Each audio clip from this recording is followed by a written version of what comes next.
நடிகர் விஜய் அரசியலில் நுழைந்துள்ளார். தமிழக வெற்றிக் கழகம் என்று தனது கட்சிக்கு பெயர் சூட்டியுள்ளார். இது கட்சி ஆரம்பிச்சிட்டாரா?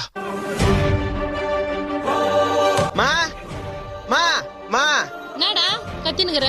பாத்தியா என் தலைவர தளபதி தமிழக வெற்றி கழகம். ஆமா கட்சி ஆரம்பிச்சிருக்காரு. அதுக்கு உனக்குன்னா? எனக்குனாவா? பாத்து பேசு. நான் ஒரு அப்கமிங் எம்எல்ஏ. எம்எல்ஏவா? என் தலைவர் முதலமைச்சரானா அவருக்கு ரசிகனா இருக்கிற நான் யாரு? வருங்கால எம்எல்ஏ. என்ன வெட்டி பையன் தான் சொன்னது இவ்வளவு நாளா.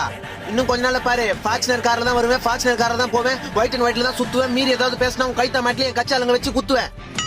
ஆமா, எப்ப பாரு நீ என்ன தண்ட சோறு தான் திட்டுவ. இன்னும் கொஞ்ச நாள்ல டெய்லி மக்களுக்கு இலவசமா சாப்பாடு, கட்சி ஆபீஸ் ஓபன் பண்றேன்.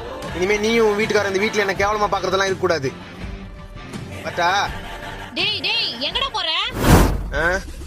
பிரச்சாரத்துக்கு. டேய் இருடா, அவங்க நீ தான கட்சி பேர் அறிவிச்சிருக்காங்க. டேய் டேய்